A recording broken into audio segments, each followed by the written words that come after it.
యేసయ్యా యేసయ్యా యేసయ్యా యేసయ్యా యేసయ్యా నడిపించు ఓ యేసయ్యా నీవు నడిపించు నీ సేవకో నడిపించు ఓ యేసయ్యా నీవు నడిపించు నీ దోవలో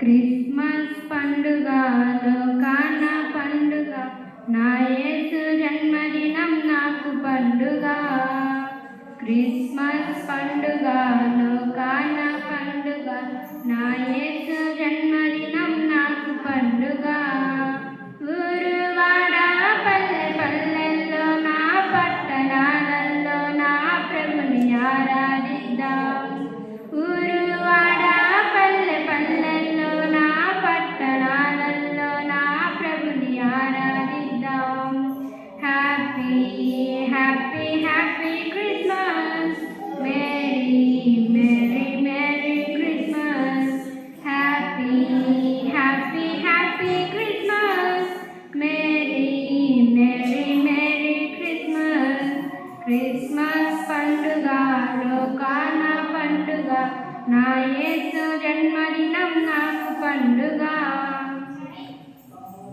ప్రవక్తలందరూ ప్రవచించారు యేసు రాకను ప్రకటించారు ప్రవక్తలందరూ ప్రవచించారు యేసు రాకను ప్రకటించారు యూదా గోత్రమందు దావీదు వంశమందు బెత్లెహేము గ్రామమందు కన్య మరియ గర్భమందు యూదా గోత్రమందు దావీదు వంశమందు బెత్లెహేము గ్రామమందు కన్య మరియ గర్భమందు జన్మిస్తున్నాడని ప్రవచించారు ప్రవచనాల నెరవేర్పుకు జన్మించాడు జన్మిస్తున్నాడని ప్రవచించారు ప్రవచనాల నెరవేర్పుకు జన్మించాడు సర్వోన్నతమైన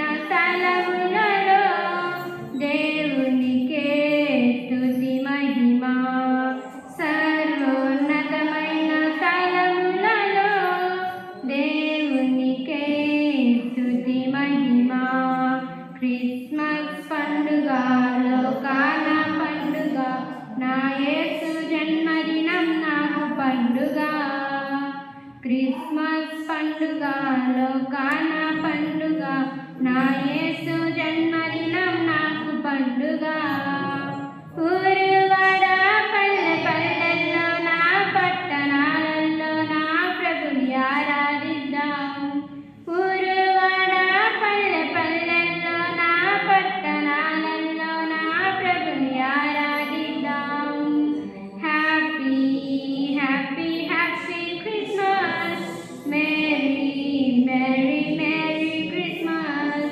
హ్యాపీ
వచ్చాడు. పరలోక సైన్య సమూహాలతో ప్రభు యేసుని స్తుతించాడు. సర్వోన్నతమైన స్థలములలో దేవునికే స్తుతి మహిమ. సర్వోన్నతమైన స్థలములలో దేవునికే స్తుతి మహిమ. క్రిస్మస్ పండుగలో కాన పండుగ, నా యేసు జన్మదినం నాకు పండుగ. క్రిస్మస్ పండుగలో కాన పండుగ, నా యేసు జన్మదినం నాకు పండుగ. ఊరువాడ పల్లె పల్లెల్లో నా పట్టణాలలో నా ప్రభుని ఆరాధిద్దాం. ఊరువాడ పల్లె పల్లెల్లో నా పట్టణాలలో నా ప్రభుని ఆరాధిద్దాం. Happy happy happy Christmas, merry merry merry Christmas. Happy happy happy Christmas, merry merry merry Christmas.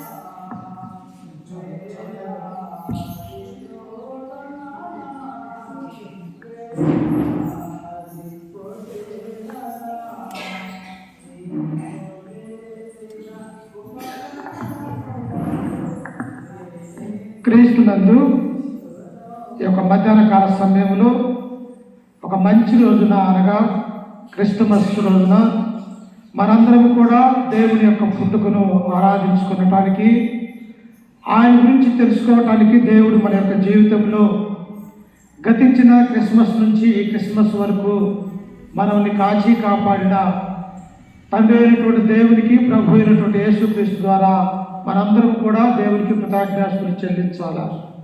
ఈరోజు మరి ప్రపంచమంతా కూడా క్రీస్తు పుట్టినది అని జరుపుకుంటూ అనేక మంది కూడా క్రీస్తు యొక్క ఆరాధనలో ఉంటూ ఉన్నారు. అలాగనే మనము కూడా దేవుని యొక్క సన్నిధిలో మరి మధ్యాహ్నం 12 గంటలు మొదలుకొని మరి 2గా వస్తూ ఉన్నది పాటల ద్వారా మనం మహిమపరుచుకొని ఉన్నాం. ఈరోజు మీ అందరికీ కూడా కూడి వచ్చిన మీ అందరికీ క్రిస్మస్ శుభాకాంక్షలు తెలియజేస్తూ వందనాలు తెలియజేస్తూ ఉన్నాను. చిన్న ప్రార్థన చేసుకుని అది తదుపరి క్రీస్తు యొక్క పుట్టుక గురించి మనందరం కూడా నేర్చుకుందాము. మరి ప్రార్థన చేసుకుందాం. సకలాసులకు కారణాభూతుడైన మా ప్రియ పరలోకపు తండ్రి, నీ ఘనమైన అత్యున్నతమైన నామానికి వందనాలు, స్తుతి స్తోత్రములు తండ్రి. గడిచిన కాలమంతయు గడిచిన దినములన్నీ మమ్మల్ని కాచి కాపాడి మా యొక్క జీవితంలో మనకు శ్రేష్టమైన అయా తండ్రి ఈరోజు నీ కుమారుడు మా రక్షకుడు ప్రభు అయిన యేసు క్రీస్తు యొక్క జన్మదినాన్ని తండ్రి మేమందరం కూడా జరుపుకుంటూ తండ్రి నిన్ను ఆరాధిస్తూ ఉంటుండగా మమ్మల్ని దీవించి ఆశీర్వదించి బలపరచండి తండ్రి. ఇదిగో తండ్రి ఇప్పటి వరకు ప్రార్థన ద్వారా పాటల ద్వారా నేను మహిమపరుచుకుని ఉన్నాం. ఇదిగో క్రీస్తు పుట్టుక గురించి తండ్రి పరిశుద్ధ గ్రంథము ఏదైతే రాయబడి ఉంటూ ఉన్నదో తండ్రి ఆ మాటలు నేర్చుకోవటానికి నీ బిడ్డలను మేమును తండ్రి నీ యొక్క పాద సన్నిధానములో చేరి ఉంటుండగా నిలవబడ్డటువంటి నేను నిరుత్త మాత్రమే తండ్రి ఎందుకు పనికిరానటువంటి నన్ను నీ బిడ్డలకు తండ్రి నీ యొక్క వాక్యాన్ని పరిశుద్ధమ గ్రంథంలో నుంచి మాటలు నేర్పించే గొప్ప భాగ్యాన్ని నాకు అనుగ్రహించినందుకు నీకు కృతజ్ఞతలు చెల్లిస్తూ ఉన్నాం తండ్రి. ఇదిగో తండ్రి ఇక్కడ ఆరాధన జరుగుతున్న విషయాన్ని, ప్రార్థన జరుగుతున్న విషయాన్ని ప్రతి ఒక్కరు కూడా గమనించి నీ యొక్క పరిశుద్ధ స్థలంలోనికి వచ్చేందుకు సహాయం చేయగలరని యేసుక్రీస్తు నామమున ప్రార్థించి అడిగి వేడుకుంటున్నాము తండ్రి. ఆమేన్. క్రీస్తునందు ప్రియమైనటువంటి దేవుని బిడ్డలారా, మత్తయి సువార్త 2వ అధ్యాయము 1 నుంచి 6 వచనాలు మన మధ్యలో ఉన్న చిన్న బిడ్డగా ఉన్నటువంటి ప్రవీణ్ కుమార్ వచ్చి చదవలసినదిగా ఆయనని ప్రేమతో ఆహ్వానిస్తున్నాను.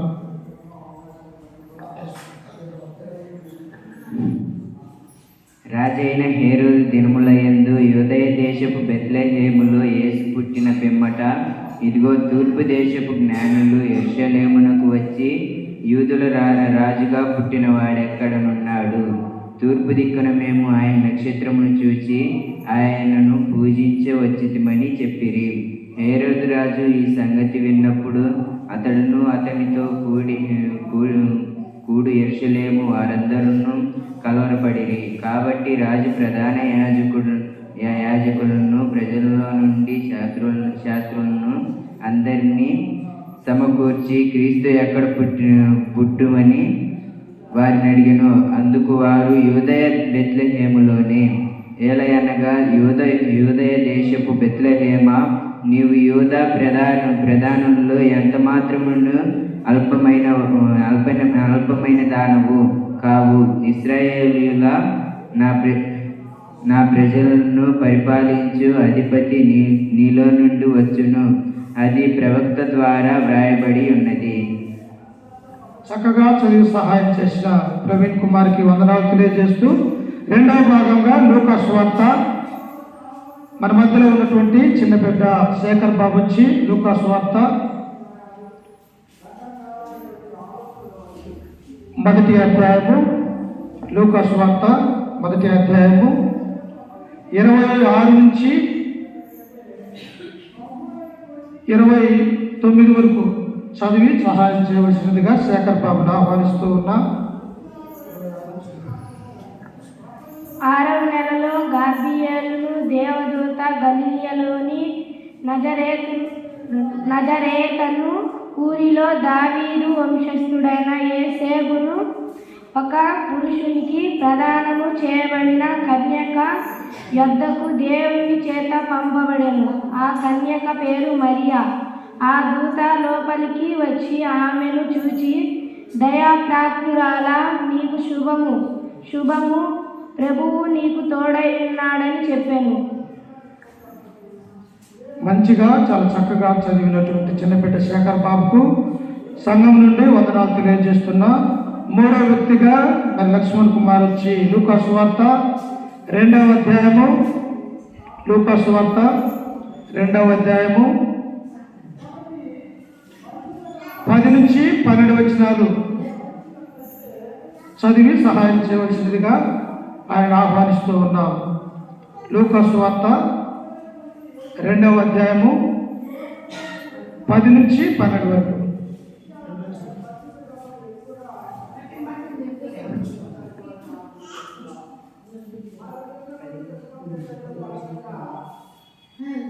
అయితే ఆ దూత, భయపడకుడి, ఇదిగో ప్రజలందరికీ కలుగబోవు మహా సంతోషకరమైన సువార్త మనము నేను మీకు తెలియజేయుచున్నాను. దావీదు పట్టణమందు నేడు రక్షకుడు మీ కొరకు పుట్టి ఉన్నాడు. ఈయన ప్రభువైన క్రీస్తు. దానికిదే మీ కారణాలు. ఒక శిశువు పొత్తిగుడ్డలతో చుట్టబడి ఒక తొట్టిలో పండుకొని ఉండుట మీరు చూచెదరని వారితో చెప్పాను. చక్కగా చదివి సహాయం చేసిన లక్ష్మణ్ కుమార్కి వందనాలు తెలియజేస్తూ, ఎందుకంటే ప్రియులారా, వారిని చదివించటం వల్ల వారిలో భయం అనేది పోతూ దేవుని యొక్క వాక్యాన్ని నేర్చుకోవటానికి దేవుని యొక్క సన్నిధిలో అవకాశం ఉంటూ ఉన్నది. సరే ప్రియులారా, మనమందరం కూడా ఈరోజు అనగా బుధవారము క్రీస్తు యొక్క డిసెంబర్ 25న క్రీస్తు పుట్టి ఉన్నాడని ప్రపంచమంతా కూడా క్రీస్తు గురించి, ఆయన పుట్టుక గురించి ఆలోచన చేస్తూ ఉన్నాం. అయితే క్రీస్తు యొక్క జననం గురించి మనము తెలుసుకోవాలి ప్రియులారా. ఎందుకు ఆయన గురించి మనం తెలుసుకోవాలంటే, నీవు నేను మన యొక్క పుట్టుక వేరు. ఏంటంట, మన యొక్క పుట్టుక వేరు. కానీ భూమి పుట్టిన తర్వాత, మానవులు జన్మించిన తర్వాత అలాంటి పుట్టుక అనేది ఎన్నడూ కూడా మనం చూడలేనటువంటి పుట్టుక యేసుక్రీస్తు వారి ప్రియులారా. అందుకని ఆ పుట్టుక గురించి మనము అనేక గ్రంథాలలో, దేవుడు అందించినటువంటి ఆ గ్రంథాలలో మనము చదువుతూ ఉన్నప్పుడు, మొట్టమొదటిగా మానవుణ్ణి ఏదేను తోటలో దేవుడే నిర్మించాడు.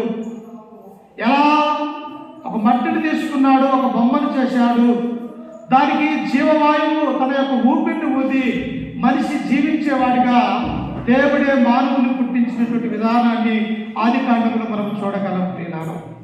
అయితే ఈ యొక్క యేసుక్రీస్తు యొక్క జన్మము ఈ క్రీస్తు శాఖ 1వ శతాబ్దంలోనే దేవుడు పుడతాడా అంటే ప్రియులారా, ఈయన ఎప్పటి నుంచి వాడంటే మనమందరం కూడా ఈ లోకంలో జన్మించక ముందే ఈ భూమియు ఆకాశము ఈ సర్వ సృష్టి సృజించక మునిపే క్రీస్తు తండ్రిలో ఉన్నాడు అన్నటువంటి సత్యాన్ని ఈనాడు అనేక మందికి కూడా తెలియదు ప్రియులారా.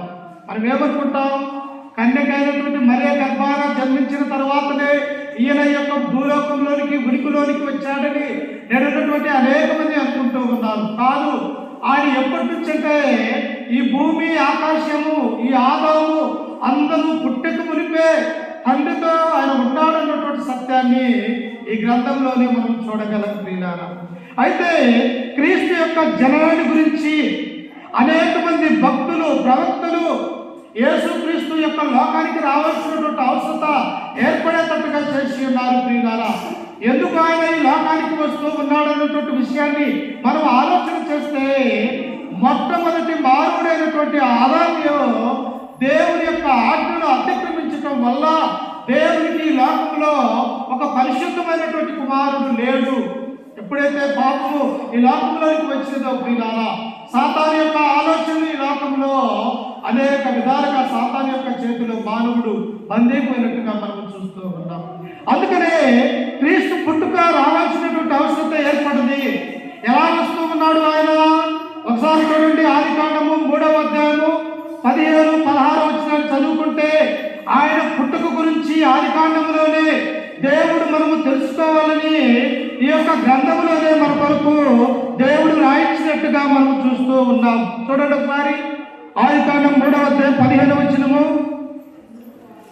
మరియు నీకును స్త్రీకిని నీ సంతానమునకు ఆమె సంతానమునకు వైరము కలగజేసేదని, అది నిన్ను తల మీద కొట్టును, నీవు దానిని మెడ మీద కొట్టెదవని చెప్పారు. అంటే ఎప్పుడైతే ఆదాము అవ్వ దేవుని యొక్క ఆజ్ఞ అతిక్రమించి ఈ లోకంలోనికి పాపం అనేది తీసుకుని వచ్చారో ప్రియులారా, ఇక దేవుని యొక్క కుమారుడు ఈ లోకానికి రావటము ఆ అవసరం ఏర్పడ్డట్టుగా దేవుడు గ్రహించినట్టుగా చూస్తూ ఉన్నాం.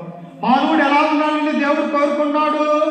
దేవుడు ఎలాగైతే నీతిమంతుడిగా ఉన్నాడు, దేవుడు ఎలాగైతే పాపము లేనివాడుగా ఉన్నాడు, దేవుడు ఎలాగైతే మహిమా స్వరూపుగా ఉన్నాడు, నా చేతులతో నిర్మించినటువంటి మానవుడు కూడా ఆ నావలే పరిశుద్ధత కలిగినటువంటి జీవితము కలిగి ఉండాలని దేవుడు కోరుకున్నాడు. కానీ మొట్టమొదటి మానవుడు దేవుడి నుండి దూరమై పోయి ఉన్నాడు ప్రియుడా. అందుకే ఇక్కడ వాగ్దానం చేశాడు దేవుడు. ఏ వాగ్దానం చేశాడు? ఆదాము నుంచి చూస్తూ ఉన్నప్పుడు అందరూ కూడా పురుష సంతానముగా ఉంటూ ఉన్నారు ప్రియులారా. కానీ స్త్రీకి పుట్టినటువంటి వాడిగా ఒకే వ్యక్తి ఉన్నారు. ఎవరు ఆ యొక్క వ్యక్తి అంటే ఆయనే రక్షకుడైనటువంటి యేసుక్రీస్తు అన్నటువంటి సత్యాన్ని ఇక్కడ మనం చూస్తూ ఉన్నాం. అందుకని ఇక్కడ ఏమంటూ ఉన్నాడు? మరియు నీకును స్త్రీకిని నీ సంతానమును. ఎవరి సంతానం అది? స్త్రీ సంతానముకు. స్త్రీ సంతానము ఎవరు? ఈ లోకంలో ఉన్నటువంటి మనం అందరం కూడా స్త్రీ సంతానము కాదు ప్రియులారా. మనదంతా కూడా పురుష యొక్క సంతానం అన్నటువంటి విషయాన్ని మనం చూడాలా. ఎందుకో తెలుసా? ఒకసారి మత్తయి సువార్త ఆ మొదటి నుంచి మనం చదువుకుంటూ ఉన్నప్పుడు అబ్రహాము కుమారుడైన దావీదు కుమారుడైనటువంటి యేసుక్రీస్తు వంశావళి అని చూస్తాం. అంటే అబ్రహాముకు ఇస్సాకు పుట్టెను, ఇస్సాకు ఆ తర్వాత యాకోబు పుట్టెను, యాకోబుకు 12 మంది గోత్రకర్తలు పుట్టెను అని పురుషులకే చూపిస్తారు. కానీ అక్కడ స్త్రీ అనేది సంబోధించదు దేవుని యొక్క వాక్యము. ఎందుకంటే ఈ భూమి మీద పుట్టినటువంటి ప్రతి మనిషిని కూడా పురుషుని యొక్క సంతానం అన్నటువంటి విషయాన్ని మనం గుర్తుంచుకోవాలి ప్రియులారా. అందుకనే స్త్రీ సంతానముగా దేవుడు ఈ లోకంలోనికి రాబోతూ ఉన్నాడు అన్నటువంటి విషయాన్ని మనం చూడగలం ప్రియులారా. ఎక్కడ? ఒకసారి చూడండి, యెషయా గ్రంథము 7వ అధ్యాయము ప్రవక్త అయినటువంటి యెషయా మన కొరకు అందించినటువంటి యెషయా గ్రంథము 7వ అధ్యాయము 14వ వచనాన్ని చదువుకుందాం ఒకసారి. కాబట్టి ప్రభువు తానే ఒక సూచన మీకు చూపును, ఆలకించుడి, కన్యక గర్భవతి కుమారుని కని అతనికి ఇమ్మానుయేలును. చూశారా? ఎప్పుడు జరిగినటువంటి ఈ సంగతి తెలుసా? యెషయా ప్రవక్త క్రీస్తుకు పూర్వం 700 సంవత్సరంలో జీవించినటువంటి కాలంలో యూదా ప్రజలకు 60 సంవత్సరాల పాటు దేవుని యొక్క ప్రవక్తగా అనేకులు కూడా దేవుళ్ళకి నడిపించినటువంటి ఒక గొప్ప ప్రవక్తగా ఉన్నటువంటి యొక్క యెషయా క్రీస్తు గురించి తెలియపరుస్తూ ఉన్నారు. ఏమంటూ ఉన్నాడంట? కాబట్టి ప్రభు తానే ఒక సూచన మీకు చూపును. ఎవరు చూపిస్తారంట? ఈ లోకానికి వచ్చే యేసు క్రీస్తు ఎవరి గురించి తెలుపుతాడు అంటే ప్రియులారా, దేవుడే స్వయంగా మానవాళికి తన యొక్క ప్రవక్త ద్వారా మనకు తెలియపరుస్తూ ఉన్నాడు. అందుకని ఇక్కడ ఏమంటూ ఉన్నాడంట? ప్రభు తానే ఒక సూచన మీకు చూపును, ఆలకించుడి, కన్యక గర్భవతి కుమారుని కని అతనికి ఇమ్మానుయేలని పేరు పెట్టెదరు. ఎలా ప్రియులారా, ఒక కన్యక గర్భవతి ఎలా అవుతుంది? ఇది సృష్టికి విరుద్ధమైనటువంటి పని.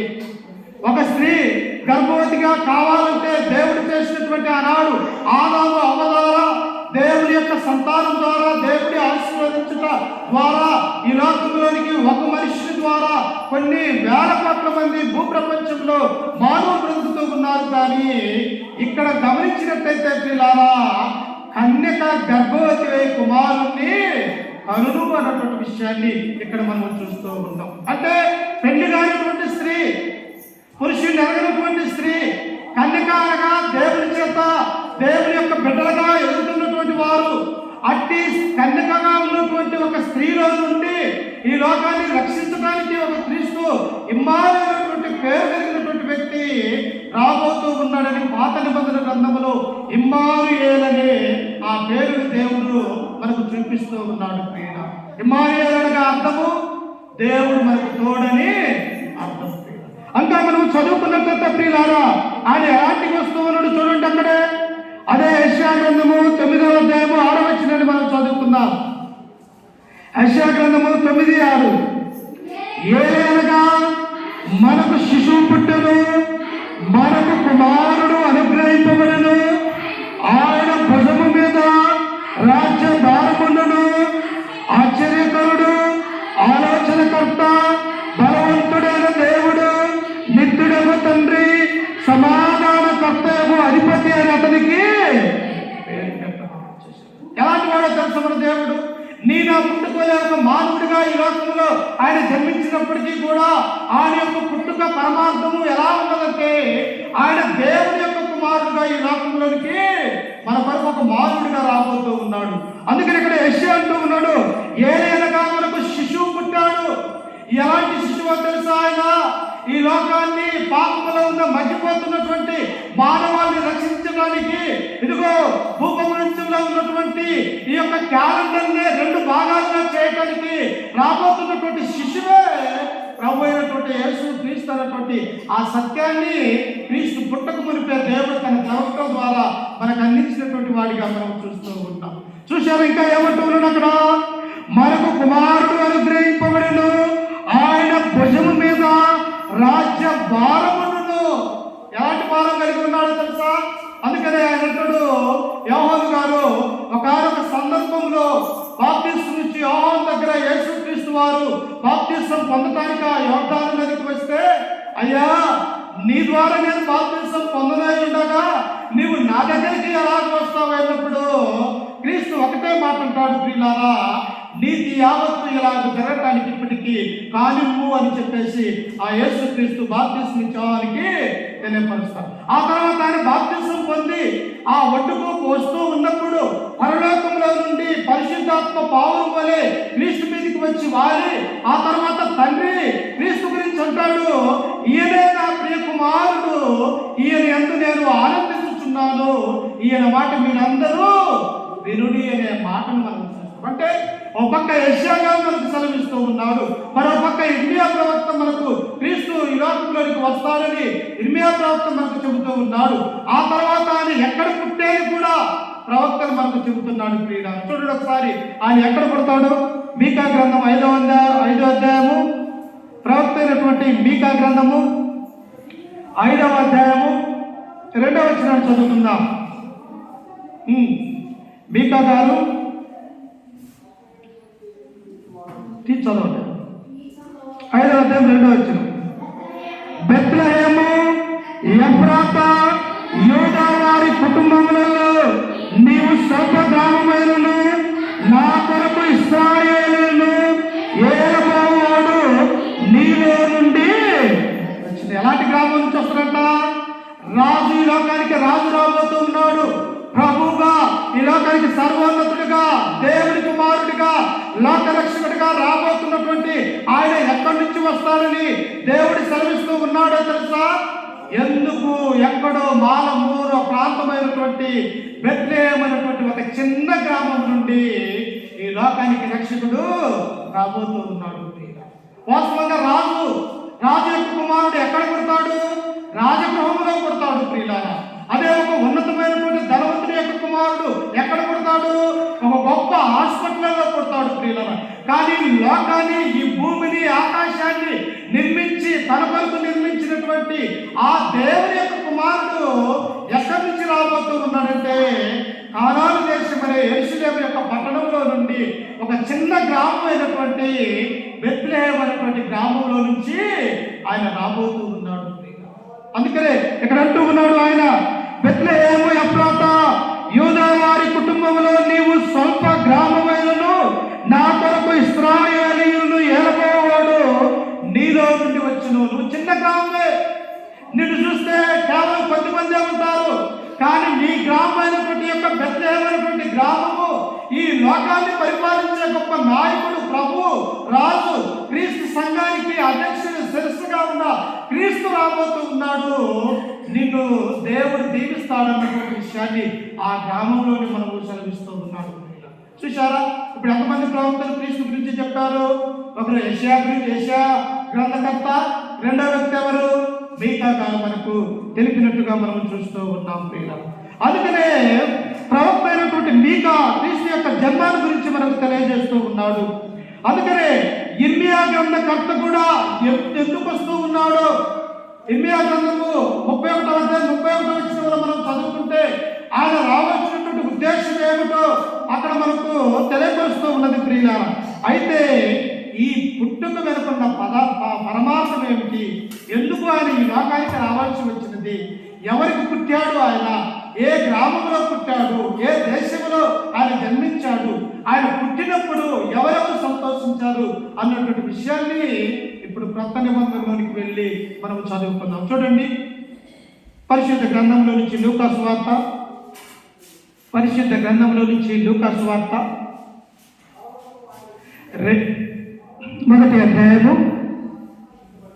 26వ వచనాన్ని చదువుకుందాం. 1వ అధ్యాయం 26వ వచనాన్ని చూడండి, చాలా జాగ్రత్తగా వినండి ప్రియులారా. దేవుడు ఎలా రాపిస్తున్నాడు మన కొరకు. 6వ నెలలో గాబ్రియేలు అనే దేవదూత గలిలయలోని నజరేతు ఊరిలో దావీదు వంశస్థుడైన యోసేపు అనే ఒక పురుషునికి ప్రదానము చేయబడిన కన్యక యొద్దకు దేవుని చేత. చూసారా? ఎక్కడ బెత్లెహేము? ఏమో బెత్లెహేమీయురాలుగా ఉంటూ ఉన్నది. ఎవరేమా? కన్యక అయినటువంటి మరియా, యూదా గోత్రానికి సంబంధించినటువంటి స్త్రీగా ఇక్కడ బెత్లెహేములో ఉంటూ ఉన్నది. కానీ ఈ గాబ్రియేలు అయినటువంటి దేవదూత 6వ నెలలో ఎక్కడికి వచ్చినదంట? గలిలయలోని నజరేతు ఊరిలో దావీదు వంశస్థుడైనటువంటి యోసేపునకు ప్రదానము చేయబడిన ఒక కన్యక యొక్కకు దేవదూత పంపబడ్డది. చూసారా? అప్పటికే ఆమెకు వివాహం చేయాలని దావీదు వంశస్థుడైనటువంటి ఆయన యొక్క 14వ తరం వాడైనటువంటి యోసేపును, అలాగనే నజరేతు అనేటువంటి గ్రామానికి చెందినటువంటి ఈయను, బెత్లెహేము అనేటువంటి ప్రాంతానికి చెందినటువంటి ఈ మరియను ఇరువురు కూడా పెద్దలు ఏం చేశారు? ఆ తల్లిదండ్రులు అంటే వివాహం చేయాలని ఆ ఇచ్చిపుచ్చుకునే కార్యక్రమాలంటే ప్రదానం చేయబడ్డది. ప్రదానం చేయబడిన తర్వాత సంవత్సరం తర్వాత వారికి పెళ్లి చేయాల. ఈ సంవత్సరం కాలంలో వారి యొక్క గుణలక్షణాలు, వారి యొక్క ఆలోచనలు కూడా యూదా పెద్దలు సరిగా ఉన్నారా, లేకపోతే ప్రవక్తలు ఉన్నారా, మీరు క్రీస్తుల దేవుల్లో ఉన్నారా, లేకపోతే భౌతిక సంబంధమైన నడవడిలో ఉన్నారా అని ఆ సంవత్సరం తర్వాత వారి ఇరువురికి కూడా వివాహం చేయాలన్నటువంటి ఉద్దేశము ఆనాటి యూదులలో ఉండేది ప్రియులారా. అప్పుడు ప్రదానం చేయబడినటువంటి యొక్క కన్యక యొద్దకి దేవుని చేత ఒక దేవదూత పంపబడ్డది. ఎవరంట ఆ కన్యక పేరు? చూడండి అక్కడ, ఆ కన్యక పేరు మరియా. ఆ దూత లోపలికి వచ్చి ఆమెను చూసి, దయా ప్రాప్తురాలా, నీకు శుభము, ప్రభు నీకు తోడై ఉన్నాడని చెప్పాను. చూశారా? దేవుని యొక్క పుట్టుకకు, దేవుని యొక్క ఆలోచన, దేవుని యొక్క సంకల్పము, మానవుని ఎలా రక్షించాలన్నటువంటి ఆయన యొక్క ఉద్దేశము ఎప్పుడు ఉన్నది అని చెప్పినారా? ఈ కన్యకైనటువంటి మరే మీద దేవుని యొక్క ఉద్దేశమై ఉన్నట్టుగా మనం చూస్తూ ఉన్నాం. ఎవరేమా కన్యకగా ఉంటూ ఉన్నది. అయితే ఆనాడు ఉన్నటువంటి లోకములో కొన్ని వేల మంది, లక్షల మంది యవనస్తులు యవనురాలు ఉన్నారు ప్రియులారా. కానీ ఈ యొక్క కన్యకగా ఉన్నటువంటి మరియ దగ్గరికి దేవుడి చేత ఆ గాబ్రియల్ అనేటువంటి దేవదూత ఎందుకు పంపబడ్డది అని చెప్పినారా? ఈ కన్యకైనటువంటి మరియా దేవుడంటే భయభక్తులు కలిగినటువంటి స్త్రీగా ఉంటూ ఉన్నది. చూసారా? అంటే అనేక మంది యవనరాలు ఉన్నారు. ఏ యవనస్తురాల దగ్గరకు కూడా దేవుడు అక్కడికి పంపబడలేదు. కానీ బెత్లెహేములో ఉన్నటువంటి ఈ కన్యకైనటువంటి మరియా దగ్గరికే దేవుడు ఎందుకు పంపించాడంటే ఆమె దేవుని యొక్క ఆజ్ఞలను గైకొన్నటువంటి స్త్రీగా మనము చూడగలం. అందుకని 119వ కీర్తన 9వ వచనంలో దేవుడు అంటాడు, ఎవరు దేని చేత శుద్ధి నొందుదురో నీ వాక్యమును బట్టి దాన్ని జాగ్రత్తగా చూసుకున్న చేతనే కదా. యవనస్తులు, యవన కాలంలో ఉన్నటువంటి యవన స్త్రీలు, యవన కన్యకలు, యవన పురుషులు ఎలా దేవుడంటే భయం, భక్తి కలిగినటువంటి వారిగా ఉన్నారు. ఈ యొక్క మరియమ్మను చూస్తే మనకు అర్థమవుతూ ఉన్నది. ఎందుకు యూదా దేశంలో అనేక మంది కన్యకలు ఉన్నప్పటికీ కూడా ఈమె దగ్గరికే దేవుడు తన యొక్క దూతను పంపించాడంటే ప్రియులారా, ఈమె విశ్వాసం కలిగినటువంటి స్త్రీగా, దేవుని యొక్క భయభక్తులు కలిగే స్త్రీగా ఈ మరియ ఉంటూ ఉన్నట్టుగా మనం చూస్తూ ఉన్నాం. అందుకని ఆయన ఇక్కడ అంటూ ఉన్నాడు, దయా ప్రాప్తురాలా, నీకు శుభము, ప్రభు నీకు తోడై ఉన్నాడని చెప్పాను. ఆ పడుకొని ఉన్నది ప్రియులారా కన్యకైనటువంటి మరియా. రాత్రి వేళ సమయంలో దేవదూత గాబ్రియల్ అయినటువంటి దేవదూత ఆమె దగ్గరికి వచ్చిన తర్వాత మరియా దయా ప్రాప్తురాలా, నీకు శుభము అని ఎప్పుడైతే ఈ దేవదూత పలికినదో మనకు కూడా భయమే కదమ్మా. మనకు కూడా భయమే కదా. రాత్రి వేళ సమయంలో అకస్మాత్తుగా ఒక చెడ్డ కలగన్నా, లేకపోతే ఒక దర్శన రూపంలో వచ్చినా, లేకపోతే అకస్మాత్తుగా ఒక మనిషి మన మీద కూర్చున్నట్టున్నా అనేక విధాలుగా మనం భయపడుతూ ఉంటాం. అలాగే నజరేతు బెత్లెహేము అనేటువంటి గ్రామంలో ఉన్నటువంటి ఈ యొక్క మరియ కూడా రాత్రి వేళ సమయంలో పడుకొలుచు ఉన్నప్పుడు ఆ గాబ్రియల్ అనే దేవదూత దేవుని చేత పంపబడి, మరియా దయా ప్రాప్తురాలా, నీకు శుభము అని పలకంగానే ఈమె భయపడిపోయినది. చూడండి అక్కడ ఏమని ఉండదు 29లో, ఆమె ఆ మాటకు బహుగా తొందరపడి ఈ శుభవచనం ఏమిటో అని ఆలోచించుకొనుచుండగా దూత, మరియా భయపడకము, దేవుని వలన నీవు కృప పొందితివి. చూసారా? ఎవరి మీద కృప వస్తుంది అమ్మా? ఎవరి మీద కృప వస్తుంది?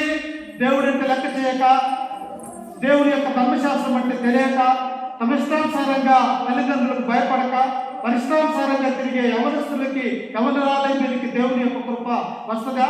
రాదు ప్రియులారా. ఎవరైతే తమ తల్లిదండ్రులకు లోపడతారు, ఎవరైతే దేవుని యొక్క వాక్యానికి అనుకూలంగా దేవుని యొక్క ధర్మశాస్త్రానికి లోపడతారు, పెద్దలైనటువంటి ప్రవక్తల యొక్క మాటలకి, కీర్తన రాసినటువంటి కీర్తన గ్రంథ కర్తలకి, వారందరికీ కూడా ఎవరైతే లోబడి ఉంటూ ఉన్నారో ప్రియులారా, వారి మీదకి మాత్రమే దేవుని యొక్క కృప, ఆ రక్షణ అనేది వస్తుందనేటువంటి విషయాన్ని మనం గుర్తుంచుకోవాలి.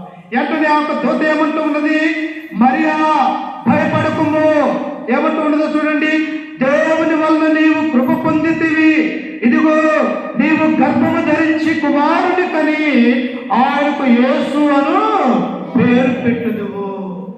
ఏం ఆశ్చర్యపోతూ ఉన్నది. ఏంటి? రాత్రి వేళ సమయంలో నాకు యొక్క దేవదూత నాతో మాట్లాడటం ఏంటి, నేను భయపడటం ఏంటి? ఆమంటూ ఉన్నది దేవదూత, నీవు భయపడకు, నీవు దేవుని వల్ల కృప పొందినావు అని చెప్పేసి ఆ దేవదూత నాతో పలకటం ఏంటి? ఇదిగో నాకు గర్భవతిగా నీకు కుమారుడు పుట్టబోతూ ఉన్నాడు, ఆయనకు యేసు అనే పేరు పెట్టుదని ఆ దేవదూత చెప్పంగానే మరియ భయపడదు. ఇంకా ఎక్కువ భయపడది. ఎందుకు భయపడది? ఆమెకి ఇంకా వివాహం కాలేదు. ఒకవేళ భర్త ఉండుంటే ఒకవేళ పెళ్ళయి ఉంటే సమాజం అంతా కూడా వివాహమైంది కదా, దేవుడు వారికి సంతానాన్ని అనుగ్రహించాడని అనుకుంటారేమో, కానీ అసలు కన్యకగా ఉన్నటువంటి ఈ స్త్రీకి ఈమె గర్భవతి 9 నెలలు సమాజంలో, జనాలలో, ఆ ఉన్నటువంటి ఊర్లలో, ఆ దేశంలో ఆమె తిరుగుతూ ఉంటే ప్రజలు ఏమనుకుంటారు, ఈ నింద నా మీద ఏమై ఉంటుంది అని చెప్పేసి ఈ మరియా ఇవన్నీ కూడా ఆలోచిస్తూ ఉన్నది ప్రియుల. అందుకే ఆమె భయపడుతూ ఉన్నట్టుగా మనం చూస్తూ ఉన్నాం. మన యొక్క గ్రామంలో పెళ్లి కాకుండా కన్యకగా ఉన్నటువంటి ఎవరైనా గర్భవతి అయితే ఏమంటారమ్మా, అనేక మంది కూడా దూషిస్తారు, అనేక మంది కూడా హింసిస్తారు, నువ్వు పాపి అని చెప్పేసి అనేక మంది కూడా నిందించే వారిగా ఉంటూ ఉంటారు. కానీ మరీ ఏమనుకున్నదో తెలుసా? చూడండి కింద వచనంలో, ఇదిగో నీవు గర్భము ధరించి కుమారుని కని ఆయనకు యేసు అని పేరు పెట్టుదువు. ఆయన గొప్పవాడై సర్వోన్నతుని కుమారుడు అనబడును. ప్రభు అయిన దేవుడు ఆయన తండ్రి అయిన దావీదు సింహాసనమును ఆయనకు ఇచ్చును. నీ గర్భాన పుట్టబోయేవాడు సామాన్యమైనటువంటి వ్యక్తి కాదు మరియా. ఈ లోకానికి ఇశ్రాయేలు ప్రజలు ఇదిగో 2500 సంవత్సరాల నుంచి ఎదురు చూస్తూ ఉన్నారు. ఎవరు వస్తారా, ఎవరు ఈ లోకానికి రక్షిస్తాడా, మా యొక్క ఇశ్రాయేలు ప్రజల్ని బానిసత్వంలో నుంచి ఎవరు బయటకు తీస్తారా అని చెప్పేసి ఆ 12 గోత్రం వారు ఇశ్రాయేలు ఎదురు చూస్తూ ఉన్నారు. ఎందుకు ఎదురు చూస్తూ ఉన్నారు? మోసే చనిపోతా ఒక మాట అంటాడు ప్రియులారా, ఎక్కడ ఆ యొక్క కానాను దేశానికి వచ్చే సమయంలో ఐగుప్తు దేశంలో మోయాబు మైదానంలో ఉన్నటువంటి మోసే, అయ్యా నువ్వు మరి ఎలా కానాను దేశంలో నువ్వు చేరలేకపోతున్నావు కదా, మేమైతే వెళ్తూ ఉన్నాము కదా, ఎలా అని ఇశ్రాయేలు ప్రజలు మోసే అడిగినప్పుడు ఆ మోసే అంటూ ఉన్నాడు, నా వంటి ఒక ప్రవక్త మీలో నుండి దేవుడు పుట్టించును. మోసే అన్నాడు, నా వంటి ప్రవక్తను మీలో నుండి మీ కొరకు పుట్టించును. ఆయన మాట విననటువంటి వాడు ఈ లోకంలో నుండి ఇశ్రాయేలు ప్రజలలో నుండి కొట్టివేయబడు అని ఆనాడు క్రీస్తుకు పూర్వం మేము మోసే ప్రవక్త ఈ క్రీస్తు గురించి మనకు ప్రకటించాడు.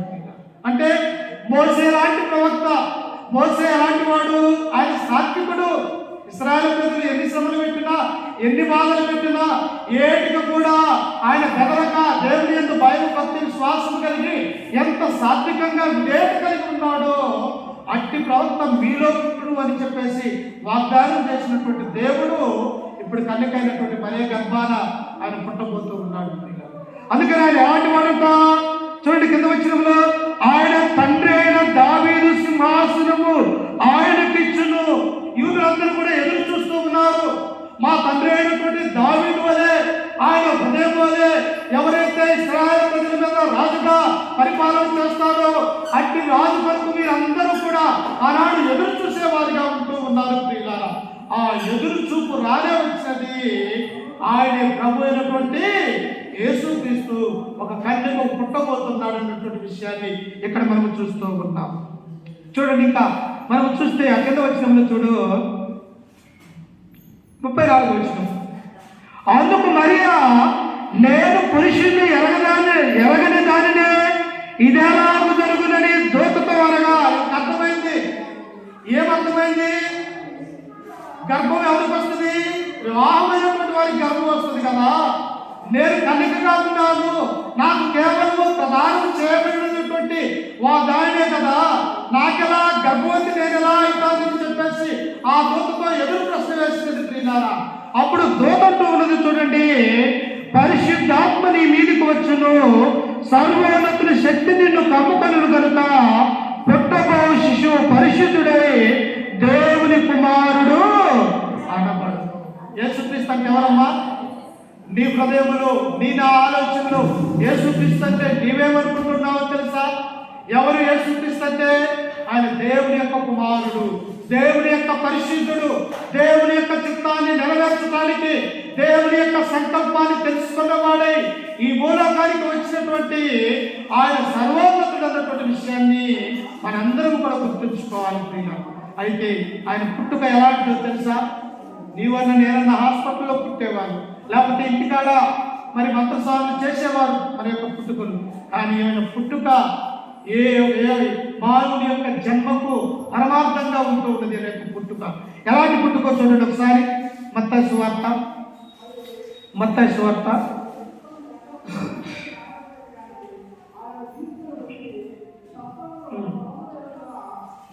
సువార్త 1వ అధ్యాయము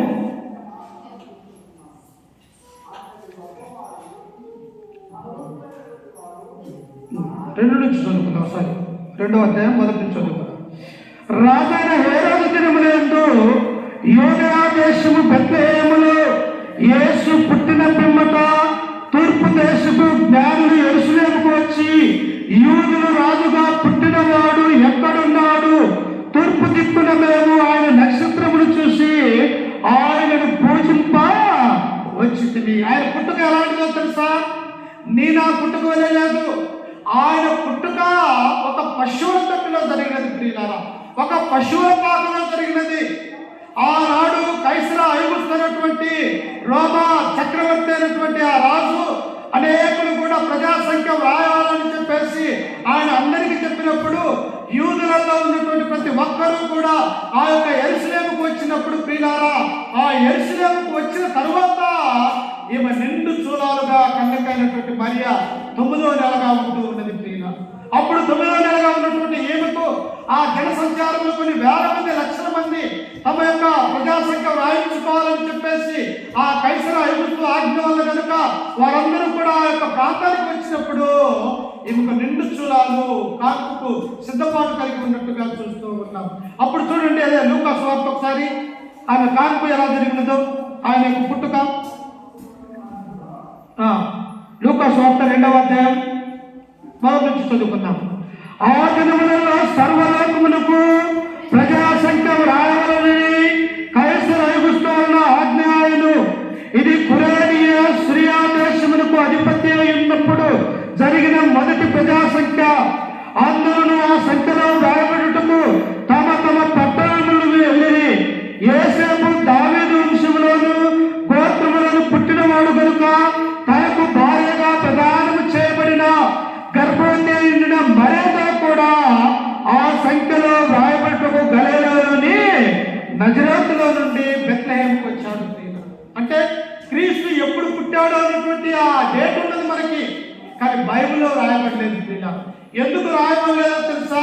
ఇదిగో ఈ రోజే ఈ తారీఖే ఆయన పుట్టినాడని తెలిస్తే లోకంలో ఉన్నటువంటి ప్రజలందరూ కూడా ఆయన యొక్క మరణ సమాధి పునరుత్థాననే కార్యక్రమాన్ని మర్చిపోయి ఈయన పుట్టినాడని చెప్పేసి అల్లరి చేస్తానని చెప్పేసి ప్రియులారా, దేవుడు తన పుట్టుకని ఇక్కడ అసలు రాయించలేదు. అందుకని ఇక్కడ అంటున్నాడు చూడండి, ఆయన వారక్కడ ఉన్నప్పుడు ఆమె ప్రసవ దినములు నిండెను కనుక తన తొలిచూలు కుమారుని కని పొత్తి గొడ్డలతో చుట్టి సత్రములో వారికి స్థలము లేనందున ఆయనను పశువుల తొట్టిలో అరుండబెట్టారు. ఎక్కడ పెట్టారంట? యేసుక్రీస్తు యొక్క బాల్యంలో ఉన్నటువంటి శిశువులు ఆయనకు స్థలము లేనందున మనందరికీ స్థలం ఇచ్చినాడు దేవుడు. ఉండటానికి మంచి భూమిని దేవుడు అనుగ్రహించినాడు, ఆకాశాన్ని మంచి వర్షాన్ని దేవుడు అనుగ్రహించినాడు.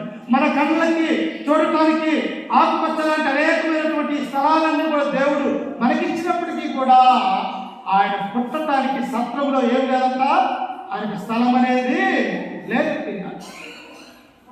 మనకున్న పెద్ద పెద్ద ఇల్లులు ఉన్నాయి, మనకున్న పెద్ద పెద్ద స్థలాలు, కానీ క్రీస్తు పుట్టడానికి ఆనాడు స్థలం లేనట్టుగా మనం చూస్తూ ఉన్నాం.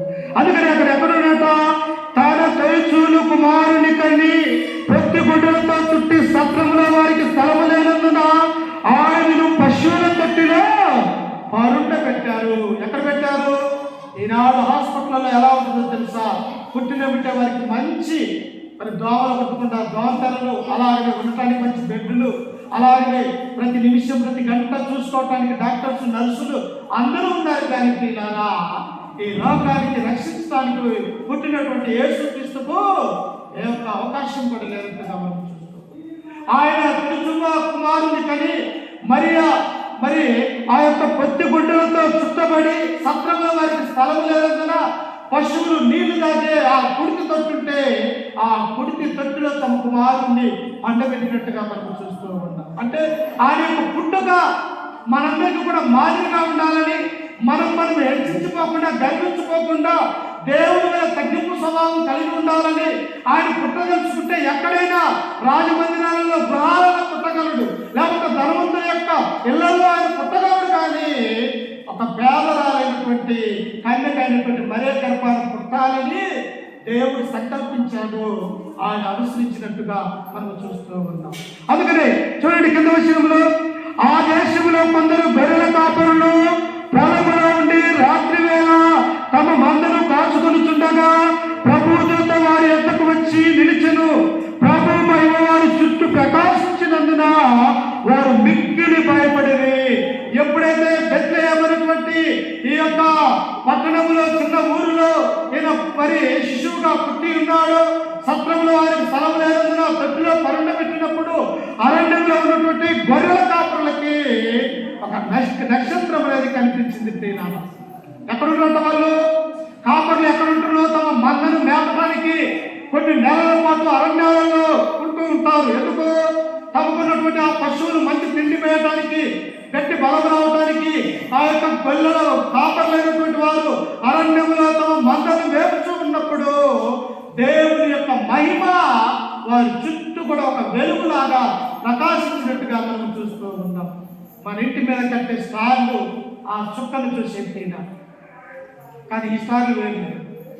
అందుకనే ఇక్కడ చూడండి, వారు అయితే ఆ దూత భయపడకుడి, ఇదిగో ప్రజలందరికీ కలగబోవు మహా సంతోషకరమైన స్వర్తమానము నేను మీకు తెలియజేస్తున్నాను.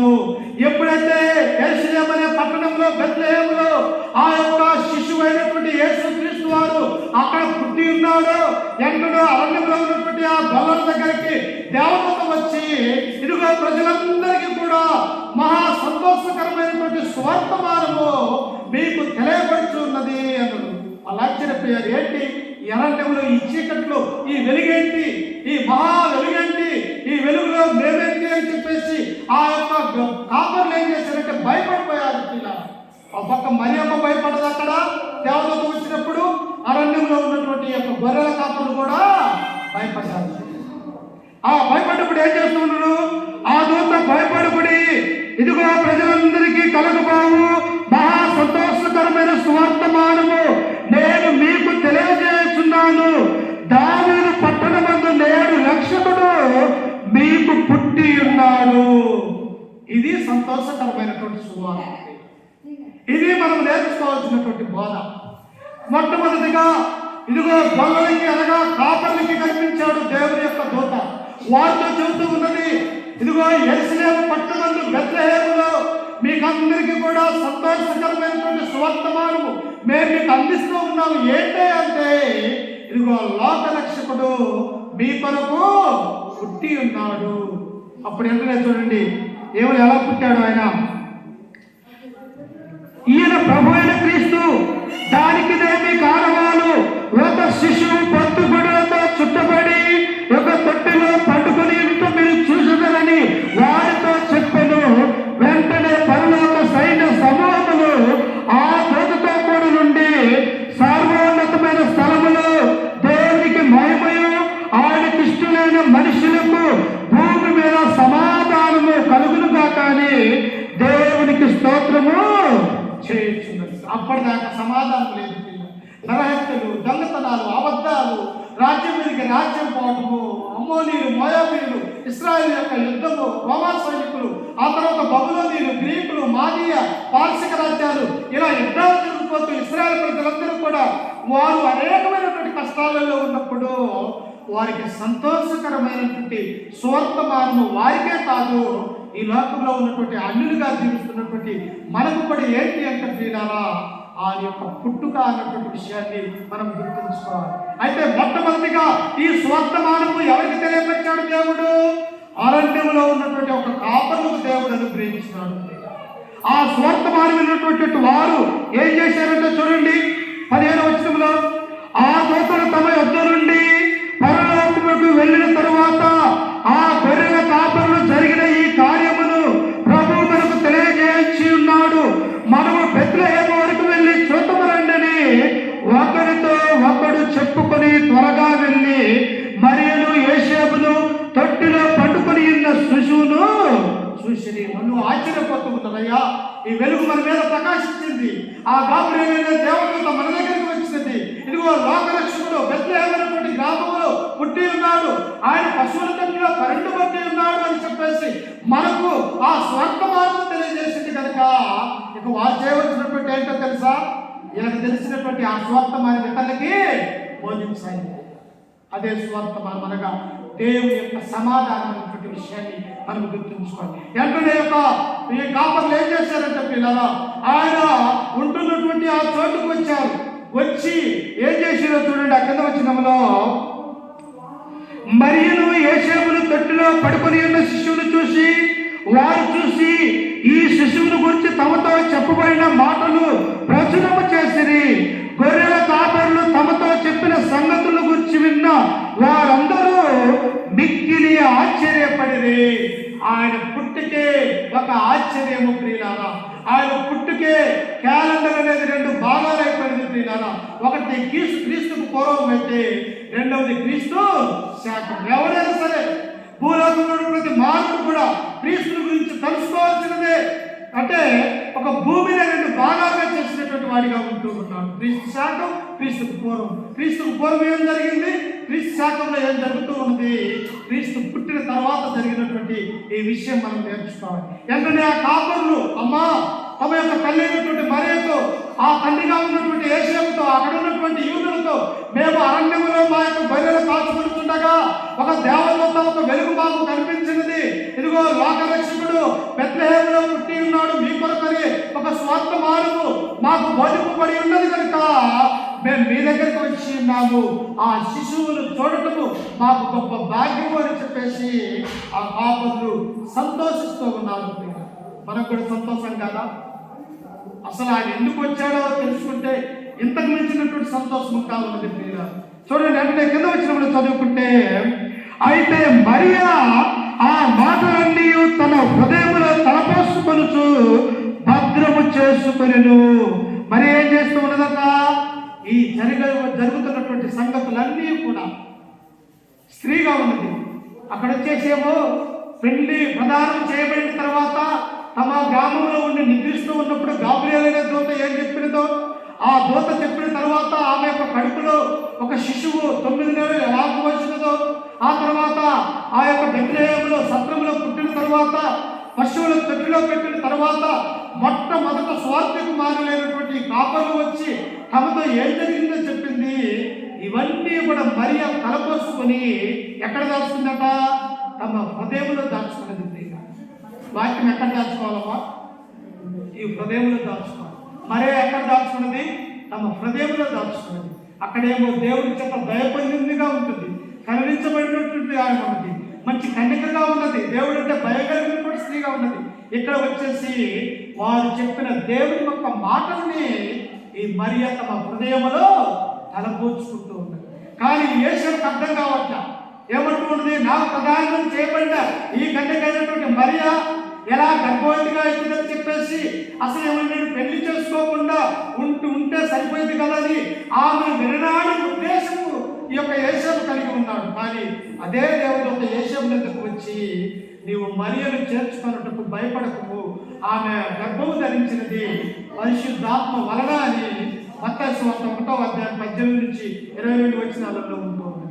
అంటే ఇవన్నీ మరియ గానిచ్చిన దేవదూత యేసేపుకు గానిచ్చింది, యేసేపుకు గానిచ్చిన దేవదూత కాపరులకు గానిచ్చింది. ఆ తర్వాత వారొచ్చి ఈ క్రీస్తును పూజిస్తూ ఉన్నట్టుగా మనం చూస్తూ ఉంటాం. ఇంకా మనం కింద వచ్చినప్పుడు చదువుకుంటే చూడండి, అయితే మరియ మాటలన్నీ తన హృదయంలో తలపోసుకొనుచు భద్రం చేసుకుంటూ ఉన్నది. ఏంటి ఇలా జరుగుతూ ఉన్నది? నాకు పుట్టినటువంటి కుమారుడు ఎలాంటి వాడు? ఈయన సర్వోన్నతుడా, ఈ లోకానికి రక్షకుడా, మన పాపాన్ని తీసివేయడానికి వచ్చిన వాడా అని చెప్పేసి ఇవన్నీ కూడా తలపోసుకుంటే పుట్టినందుకు అనేక మంది సంతోషిస్తే ఒక వ్యక్తి మాత్రం భయపడుతూ ఉన్నాడు. అందరూ సంతోషిస్తూ ఉన్నారు. క్రీస్తు జన్మించాడు, క్రీస్తు రక్షకుడుగా, ఇమ్మానుయేలుగా, అభిషక్తుడిగా, సర్వోన్నతుడు కుమారుడుగా, ఆయన భుజం మీద ఈ రాజ్యభారం ఉంటుందని అందరూ సంతోషిస్తూ ఉన్నారు. కానీ ఒక వ్యక్తికి భయం అనేది ఏర్పడింది ప్రియులారా. ఎవరు ఆ యొక్క వ్యక్తి అంటే, యూదా రాజ్య పరిపాలన చేస్తున్నటువంటి హేరోదు అనేటువంటి రాజుకు భయం ఏర్పడుతుంది. చూడండి మత్తయి సువార్త 2వ అధ్యాయం, మత్తయి సువార్త 2వ అధ్యాయం 1వ వచనం చదువుకుందాం. రాజైన హేరోదు దినముల యందు యూదయ దేశపు బెత్లెహేములో యేసు పుట్టిన పిమ్మట తూర్పు దేశపు జ్ఞానులు యెరూషలేముకు వచ్చి, యూదుల రాజుగా పుట్టినవాడు ఎక్కడున్నాడు? తూర్పు దిక్కున మేము ఆయన నక్షత్రము చూసి ఆయనను పూజింపవచ్చితమని చెప్పింది. ఎవరంట? అక్కడ గొల్లలనబడినటువంటి వారు, లేకపోతే గొర్రెల కాపర్లుగా ఉన్నటువంటి వారు ఆ యొక్క వెలుగును చూసి, ఆ వెలుగు ఎక్కడైతే వచ్చి వారిందో ఆ సత్రంలోనికి వచ్చి దేవుడిని మహిమపరుస్తూ ఉన్నారు. అయితే ఇక్కడ జ్ఞానులు కూడా ప్రియులారా, క్రీస్తు పుడతాడు, ఈ లోక రక్షకుడు, ఆయన రాజుగా పుడతాడు, రాజ్య పరిపాలన చేస్తాడు. ఎందుకో తెలుసా? సమూయేలు 1వ గ్రంథం 2వ గ్రంథములలో ఆ దావీదుకి ఒక వాగ్దానం చేశాడు దేవుడు. ఏమన్నాడు తెలుసా? అయ్యా, నేను మందిరం కడతానయ్యా యెరూషలేములో, నేనేమో మంచి రాజభవనంలో ఉన్నాను, నీ కొరకు మందిరం కడతానంటే దేవుడు అంటాడు, నీ చేతులు రక్తంతో తడిసిపోయిన దావీదు హత్యలతోటి అనేకమైనటువంటి యుద్ధాలతో నీ యొక్క చేతులు రక్తమయమైపోయినాయి కనుక నీ గర్భాన పుట్టబోయే సొలొమోను అనేటువంటి వ్యక్తి వస్తాడు, అతను నా కొరకు ఒక మందిరాన్ని కట్టిస్తాడు. అయితే నీ సంతానం తరతరం కూడా యూదా దేశం మీద రాజ్య పరిపాలన చేస్తాదని అక్కడ ఒక వాగ్దానం చేశాడు ప్రియులారా. ఆ రాజ్య సంతానమే ఈ యేసుక్రీస్తు. ఆ దావీదు యొక్క గర్భాల నుంచి వచ్చినటువంటి వాడే ఈ యేసుక్రీస్తు. అందుకని ఇక్కడ ఏమంటున్నాడు? ఈ జ్ఞానులు వచ్చి, ఇదిగో తూర్పు దేశంలో మేము నక్షత్రాలు చూశాము, ఆయన యూదుల రాజుగా పుట్టినవాడు ఇక్కడే పుట్టాడని ఆ నక్షత్రం మాకు తెలియపరుస్తూ ఉన్నది. వీళ్ళు వచ్చి ఎవరిని అడిగారంటే, ఆ దేశం మీద రాజుగా ఉన్నటువంటి హేరోదు దగ్గరికి వచ్చి, అయ్యా, యూదుల రాజుగా పుట్టినవాడు ఎక్కడ ఉన్నాడు అనగానే ఇతని మనసులో కలత ఏర్పడింది. ఇతని మనసులో ఒక వేదన ఏర్పడింది. నేను రాజుగా ఉన్నాను, యూదులకు రాజ్య పరిపాలన చేస్తున్నా, నా యొక్క రోమా చక్రవర్తులు నాకు యొక్క భాగ్యాన్ని అనుగ్రహించి ఉన్నారు, ఈ జ్ఞానం వచ్చేసింది, రాజుగా పుట్టిన వాడు ఎక్కడున్నాడు అని అడుగుతూ ఉన్నారు. ఈ గంట ధైర్యం అని చెప్పేసి ఆ హృదయంలో కలత ఏర్పడ్డట్టుగా మనం చూస్తూ ఉన్నాం. అప్పుడు చూడండి కింద వచనంలో, హేరోదు రాజు ఈ సంగతి విన్నప్పుడు అతడును అతనితో కూడా యెరూషలేము వారందరూ కలవరపడిరి. ఎవరు కలవరపడతారంటే, దేవునికి దూరమైపోయినటువంటి వారు కలవరపడతారు. ఎవరైతే దేవుని యొక్క సన్నిధానానికి రాక లోకంలో పాపమనే లోకంలో ఉంటారో వారు క్రీస్తును చూస్తే కలవరపడే వారిగా ఉంటూ ఉన్నారు.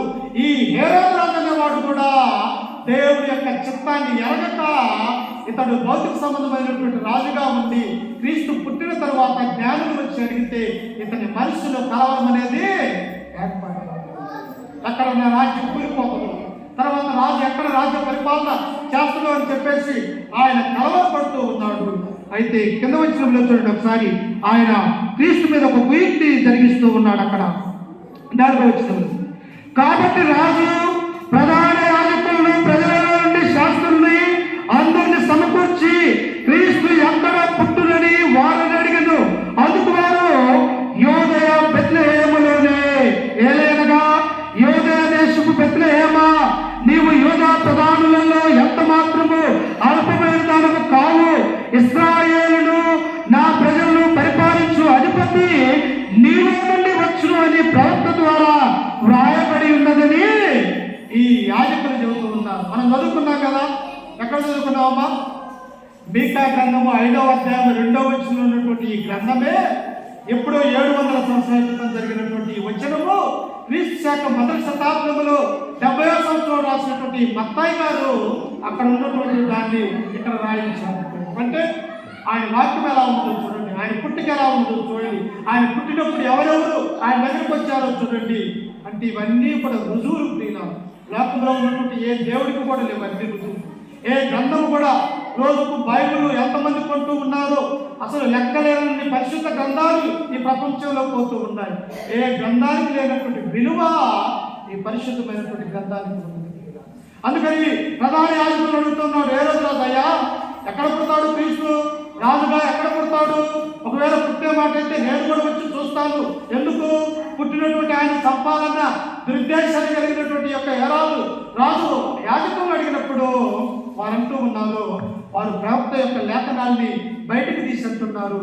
అక్కడ బెత్లెహేములోనే రాజు పుట్టాడయ్యా అని చెప్పేసి. ఎక్కడ నేనేమంటూ ఉన్నాడో చూడండి.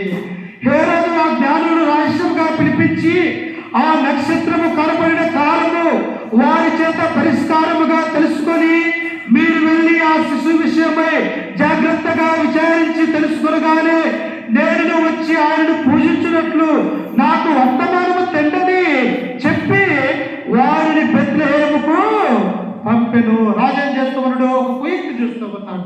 ఇదిగో శాస్త్రులారా, పరిచయాలారా, ఇదిగో జ్ఞానులారా, మీరు పుట్టారని చెబుతూ ఉన్నారు కదా, ఎక్కడ పుట్టాడో క్షుణ్ణంగా తెలుసుకోనండి. ఒకవేళ మీరు తెలుసుకున్నాక మీరు వచ్చి నాకు చెప్పినట్లయితే, మీరు ఎలాగైతే ఆ బాలుడైనటువంటి యేసుక్రీస్తు మీరు పూజిస్తూ ఉన్నారో నేను కూడా పూజిస్తానయ్య అని చెప్పేసి ఒక కపటమైనటువంటి మనసు కలిగిన ఈ హేరోదు ఆ యొక్క జ్ఞానంతో చెబుతూ ఉన్నారు. కానీ దేవుడు సామాన్యమైనటువంటి వ్యక్తి, హృదయ ఆలోచన ఎగినటువంటి వాడు. నోటి మాట బయటికి రాకపోతే నా హృదయంలో ఏమున్నదో పరిశీలించే దేవుడు తీరా. అందుకనే కీర్తనాకారుడు 139:4-5 అంటాడు, దేవా నాకు తలంపు పుట్టక మునిపే నా హృదయంలో ఏమున్నదో నువ్వు ఎరిగినావు అంటాడు. నేను పడుకున్నది తెలుసు, నేను లేచినది తెలుసు. అంటే దేవుడు హృదయ అంతరంగంలో ఉన్నటువంటి ఆ ఆలోచనలు ఎరిగేవాడు కాబట్టి. అయితే ఈ జ్ఞానులు ఏం చేస్తూ ఉన్నారో చూడండి. వారు ఆ నక్షత్రము చూసి, చూడండి 10వ వచనంలో, వారు ఆ నక్షత్రము చూసి అత్యానంద భరితులై ఇంటిలోనికి వచ్చి తల్లి అయిన మరియను ఆ శిశువును చూసి సాగిలపడి ఆయనను పూజించి తమ పెట్టెలు విప్పి బంగారమును సాంబ్రాణిని బోరమును కానుకగా ఆయనకి సమర్పించారు. ఎంత ఆనందపడుతున్నారో! ఈ లోకానికి రాజుగా పుట్టిన వాడు ఎక్కడ ఉన్నాడని 2 సంవత్సరాల నుంచి ఎదుగుతున్నటువంటి ఈ జ్ఞానులకి ఇదిగో కుగ్రామైనటువంటి త్రియేకమైన ఒక బెత్లెహేము గ్రామానికి వచ్చినప్పుడు అక్కడ బాలికైనటువంటి మరియ, శిశువు అయినటువంటి యేసుక్రీస్తు ఎక్కడ పడుకొని ఉన్నామమ్మా? పొత్తి కొట్టలతో ఆ పశువుల యొక్క పెట్టులో పరుండ పెట్టినప్పుడు ఈ జ్ఞానులు వచ్చి ఆ బిడ్డని, ఆ తల్లిని చూసి సంతోషంతో, ఎందుకు సంతోషము? మానవులకు భూమి మీద సంతోషం లేదు, సమాధానం లేదు. ఏ కుటుంబంలో చూడు కలతలు, నలతలు, ఎక్కడ చూడు ఈ లోకంలో మానవుడికి సంతోషం లేదు. కానీ అదే మానవుడు దేవుని యొక్క సన్నిధానానికి వచ్చి చూడండి, ఎంత ఆనందమో, ఎంత సంతోషమో. మీ బాధలు, మీ శ్రమలు, మీ వేదనలు క్రీస్తు దగ్గరకు రాగా వెళ్ళిపోతాయి. అవి జ్ఞానులు కూడా లోకమంతా తిరిగింది కానీ ఎక్కడ సంతోషం లేదు. ఎప్పుడైతే ఆ పశువుల తొట్టిలోకి వచ్చారు, క్రీస్తును చూశారు, ఆ శిశువును చూసినప్పుడే వీళ్ళు ఎలా ఉంటారంటే అత్యానంద భరితులై, అంటే ఆనందం పట్టలేనటువంటి వారి ఏమిచ్చారో అక్కడ చూడండి. వారు తమ పెట్టెలు విప్పి బంగారమును సాంబ్రాణిని బోరమును కానుకలుగా ఆయనకి సమర్పించారు. పిల్లలు ఏంటంటే అమ్మా, ఒకటి బంగారము. బంగారం దేనికి సాదృశ్యము? రాజుకు గుర్తది, గౌరవానికి గుర్తు బంగారం అనేది. రెండవది ఏంటిది? సాంబ్రాణి. సాంబ్రాణి దేనికి గుర్తు? శ్వాసకు గుర్తు. అంటే క్రీస్తు రాబోతూ ఉన్నాడు, ఆయన యొక్క శ్వాసన, ఆయన యొక్క స్వార్థ లేకపోతే కూడా వెదలబోతూ ఉన్నాడు అన్నటువంటి దానికి గుర్తుగా ఉంటూ ఉన్నది. రెండవదిగా బోరం అంటే మనిషి చనిపోయిన తర్వాత శవం అనేది ఆ వాసన రాకుండా ఉండటానికి ఉపయోగించేది ఏంటంటే బోరం. చూసారా? యేసుక్రీస్తు పుట్టినప్పుడే ఈయన మరణిస్తాడు, రాజుగా చేయబడతాడు, సమాధి చేయబడతాడు, మళ్ళీ తిరిగి లేస్తాడండి. ఈ 3 పాయింట్లు జ్ఞానులు మనకు తీసుకుని వచ్చారు. అందుకని క్రీస్తు యొక్క పుట్టుక ఎలాంటిదంటే నీవు నేను ఆనందించాలా. ఎందుకు? ఆయన పుట్టినందుకు అనేక మంది సంతోషించారంట. ఎవరెవరు సంతోషించారు? తమ తల్లి సంతోషించినది, తమ తండ్రిగా పిలువబడుతున్నటువంటి యేసేపు సంతోషించారు, అరణ్యంలో కాపర్లుగా ఉన్నటువంటి వారు సంతోషించారు, ఇక్కడ జ్ఞానులు సంతోషించారు. అలాగనే ఈ గాబ్రియల్ దూత అనేక మందికి కూడా ఆమె గాబ్రియల్ కనిపించి ఆ దూత ఇదిగో సంతోషకరమైనటువంటి స్వార్థమానము మీకు అందించబడుతూ ఉన్నది. ఏది? ఈయనే ప్రభు అయిన క్రీస్తు, ఈయన లోకరక్షకుడు అని చెప్పేసి ఆ యొక్క సంతోషంగా చూస్తూ ఉన్నారు ప్రియులు. అయితే ఇదే విషయాన్ని ఇంత సంతోషిస్తూ ఉన్నది మరియమ్మ. ఇవన్నీ హృదయంలో పెట్టుకుంటున్నది. వాళ్ళు ఏమొచ్చి ఏమన్నారు? కాపర్లు, మేము అరణ్యంలో ఎలుగు చూసామమ్మా, ఇదిగో నీకు పుట్టినటువంటి కుమారుడు ఆయన సర్వోన్నతుడు అనబడతాడని వాళ్ళు చెప్పింది చూశారు. ఇప్పుడు జ్ఞానులు వచ్చి బంగారాన్ని, సామ్రాన్ని, పోలాన్ని ఈ మూడు ఆయన అర్పించి పూజిస్తూ ఉన్నారు. ఇది కూడా చూస్తూ ఉన్నది.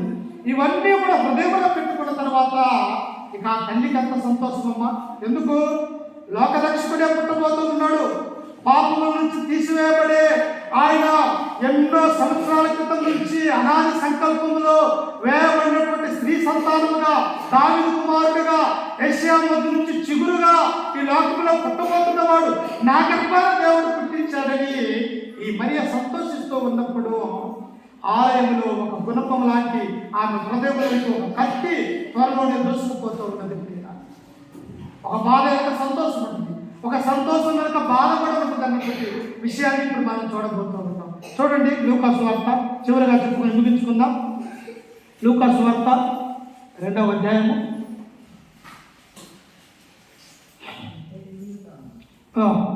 21వ వచనం.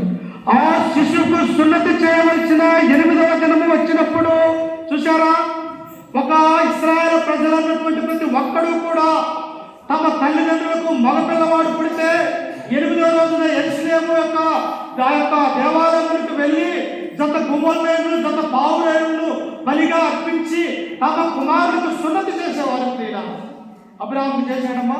అబ్రహాము తమ కుమారుడు ఇస్సాకు సున్నతి చేయించాడు.